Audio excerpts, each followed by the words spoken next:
Hai semuanya, apa kabar? Nama saya Neka, sini di Upcoding, dan mungkin buat teman yang belum tahu ya bahwa sekarang ini saya ini bekerja sebagai seorang data engineer ya di sebuah perusahaan di Sydney, Australia, teman ya. Dan kali ini saya ingin sharing sedikit teman ya tentang tools-tools apa aja ya yang saya pakai tuh kerja tiap hari itu sebagai data engineer. Toolsnya, terus bahasa pemrogramannya apa, terus mungkin apa ya, mungkin layanan online yang kita pakai ya, terus komunikasi kita pakai apa. Jadi paling nggak teman tuh ada bayangan ya. Misalkan nanti teman-teman tertarik menjadi seorang data engineer ya, itu nanti akan bekerja dengan apa. Tapi pastinya itu tergantung perusahaannya teman-teman bekerja sendiri ya. Karena tools-tools bidang big data itu atau data engineering itu banyak sekali.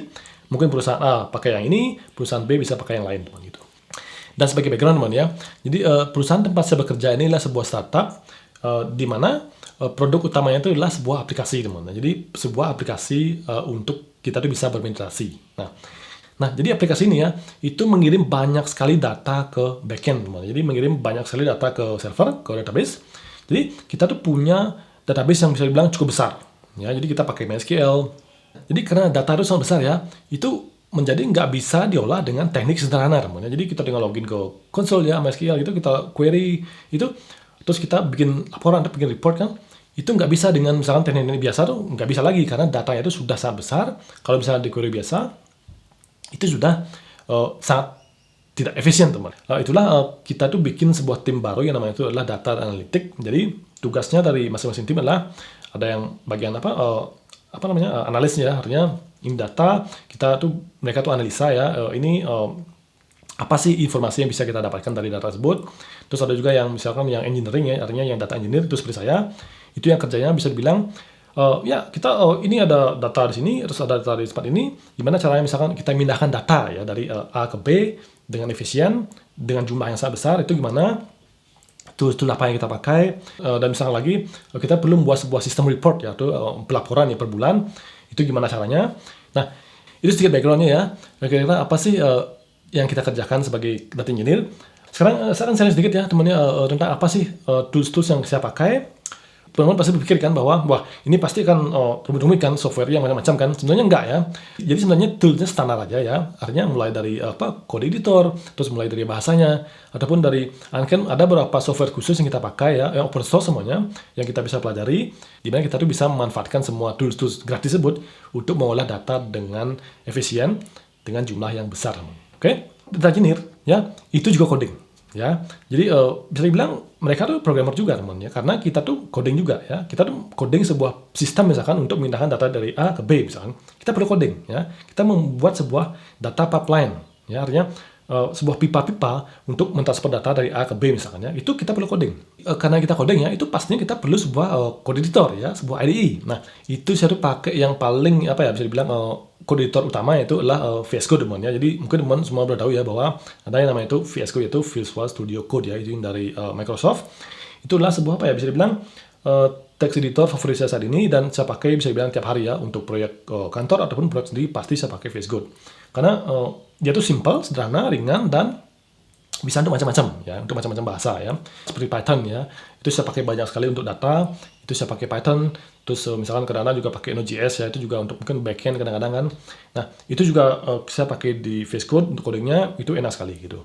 Nah, jadi itu untuk text editor ya. Dan misalkan ya kalau saya perlu sebuah IDE yang bisa untuk Java ya, saya tuh jarang pakai VS Code, saya tuh pakai yang misalkan IntelliJ ya. Karena apa ya, menurut saya sendiri IntelliJ itu sebuah editor yang memang lebih cocok untuk menjalankan program Java, untuk membuat program berbasis Java teman. Jadi itu ya. Jadi itulah text editor apa ya yang paling sering saya pakai, itu adalah VS Code, dan juga kadang-kadang saya pakai yang namanya itu IntelliJ untuk Java teman. Gitu. Oke. Nah, itu untuk text editor ya. Nah, untuk bahasa sekarang ya, untuk bahasa programan yang sering saya pakai sehari ya, itu adalah Python teman. Jadi ini bahasa apa ya, bisa dibilang favorit ya. Karena ini dia tuh multipurpose, dan kita tuh bisa pakai untuk macam-macam ya. Kita bisa pakai untuk membuat website, untuk web app ya. Terus untuk data itu juga penting sekali ya, karena banyak tools yang ada sekarang ini untuk mengolah big data itu, atau apa yang berurusan big data itu dibuat dengan Python teman. Untuk bahasa utama yang sering saya pakai sini adalah Python, dan kadang mungkin apa ya, kalau untuk proyek sendiri ya, kadang-kadang saya juga harus coding HTML, JavaScript, CSS, itu biasa lah ya, itu standar. Jadi prinsipnya itu adalah kalau misalkan sekarang ini saya masih bisa pakai Python untuk hal itu, maka saya akan pakai Python dulu. Kalau misalkan saya perlu hal lain nih, misalkan apa ya, mungkin sebuah data pipeline ya yang memerlukan, jadi di Python tuh nggak bisa dia, atau misalkan susah gitu kan. Sekarang saya juga harus pakai Java dan ataupun Scala ya. Itu karena itulah apa ya, bisa bilang bahasa-bahasa yang sering sekali dipakai untuk data engineering, yaitu Java, Python, dan kadang-kadang Scala teman gitu. Oke, selanjutnya, jadi kan saya ini bekerja dengan tim ya. Apa sih tools yang saya pakai untuk komunikasi? Jadi di tempat saya bekerja itu kita tuh komunikasi itu pakai Slack teman ya. Jadi apa ya, kayak chatting gitu. Itu berguna sekali ya. Bahkan bisa dibilang saya tuh nggak pernah ngecek email ya, kecuali misalkan perlu sekali, saya nggak pernah ngecek email lagi sekarang, karena semua komunikasi itu ya itu lewat Slack ya, kirim file atau kirim link apapun itu pasti lewat Slack untuk komunikasinya ya. Jadi untuk email itu jarang sekali saya pakai, kecuali misalnya saya untuk ngecek email pribadi gitu. Tapi untuk kerjaan itu pasti menggunakan Slack sebagai apa namanya, sebagai media komunikasi antara tim, ataupun antara tim satu dengan tim lainnya, ataupun satu perusahaan ya, bahwa semuanya itu kita tuh komunikasi di Slack teman-teman gitu. Dan selanjutnya ya, yang sangat penting sekali ya menurut saya, itu adalah version control teman ya. Jadi kita coding ya, kita coding dengan tim ya, itu maka kita tuh perlu sebuah apa ya, software untuk mengontrol versi teman. Jadi jadi kita tuh pakai yang namanya Git ya. Bahkan untuk kerjaan ataupun yang proyek pribadi pasti saya selalu pakai Git. Dan sebagai backupnya itu kita tuh push dia tuh ke GitHub teman. Nah, jadi penting ya, Git ini apa ya, tool yang sangat apa ya, bisa dibilang krusial sekali ya kalau misalnya teman tuh bekerja dengan tim ya. Artinya karena satu produk ataupun satu proyek itu kita tuh nggak apa ya, kadang-kadang kita tuh harus kerjakan dengan beberapa orang, nggak cuma kita sendiri ya. Meskipun teman tuh kerja sendiri ya, artinya saya banyak proyek saya kerja sendiri, tapi saya pakai Git apa ya, bisa dibilang itu untuk apa ya, untuk melihat historinya nanti, dan yang paling penting adalah sebagai backup juga, karena semua saya push pastinya ke GitHub teman. Buat teman yang belum tahu Git atau gimana caranya, jadi saya ada sebuah seri ya, gimana sih cara pakai Git untuk pemula, teman silahkan cek ya, mudah-mudahan bermanfaat. Itu untuk version control. Sekarang tool yang apa ya, bisa bilang tool lain yang menurut saya itu sangat berguna adalah Docker teman. Jadi apa ya, bisa bilang setiap sekarang tools-tools yang misalkan tools-tools internal ya yang kita bikin itu misalkan bisa berupa web app ataupun sebuah script sederhana ya, yang misalkan untuk tujuan khusus, itu selalu ya, untuk hal seperti itu tuh saya selalu menggunakan Docker teman ya. Kenapa? Karena dengan Docker kita tuh bisa membuat sebuah lingkungan yang sangat terisolasi ya, hanya untuk menjalankan software tersebut saja misalkan ya, atau script tersebut saja. Nah, nanti misalkan kalau sudah jadi, saya bisa push itu misalkan image-nya, nanti tim saya yang lain misalkan bisa dia download image-nya dan bisa menjalankan software yang sama, jalan tanpa masalah. Jadi menurut saya itu ya, Docker itu penting sekali ya. Meskipun nggak harus, kita tuh nggak harus pakai Docker. Teman-teman pun nggak harus belajar Docker, tapi suatu saat ya, kalau misalkan teman itu sudah sampai di apa ya, bisa bilang level tertentu, pengen nyoba apa ya, misalkan workflow development tuh yang lebih efisien ya, itu teman tuh wajib coba Docker ya, silakan. Oke, sekarang kita akan masuk ke tools-tools untuk big data teman ya. Jadi gini, seperti saya bilang tadi ya, bahwa kita tuh kadang-kadang sebagai data engineer itu perlu mengolah data yang besar sekali ya. Misalkan kita simpan di BigQuery ya, itu jumlah row-nya berapa? Jutaan, jutaan itu kecil teman ya. Misalkan miliaran atau triliunan gitu kan. Itu kita nggak bisa kita olah dengan query-query seperti biasa ya misalkan. Nah, itu kita pakai tools. Saya misalkan perlu membuat sebuah laporan tiap bulan ya, dari data yang kita dapatkan per bulan itu kita proses dia menjadi sebuah laporan yang enak dilihat, atau misalkan bisa dibaca dengan mudah ya, dengan segala metriknya gitu kan. Kalau kita sendiri pakai beberapa tools, misalkan yang pertama adalah kita tuh pakai yang namanya itu Apache Spark teman ya. Jadi sebuah data processing engine ya, kita bisa mengolah data yang besar ini dengan paralel ya. Jadi sehingga bisa menghasilkan output yang cepat teman ya.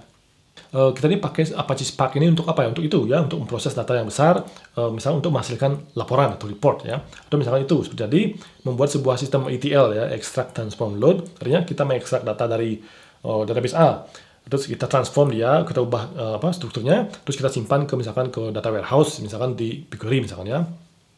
Yang hampir mirip dengan PySpark ini ya, yang kedua ada yang namanya Apache Beam ya. Jadi apa ya? Jadi Apache Beam ini sebenarnya juga keren ya. Saya bilang sangat keren juga ya. Karena apa? Ini juga sebuah tools untuk memproses data yang besar teman ya. Dan bisa juga kita pakai untuk memindahkan data dari A ke B dengan sangat cepat. Sama juga bisa kita pakai untuk membangun sebuah sistem ETL misalkan ya, extract dan load itu misalkan ya. Itu saya akan gunakan pastinya salah satu ini ya, PySpark ataupun yang Apache Beam ini ya. Jadi tergantung keperluannya, hampir mirip sih teman ya.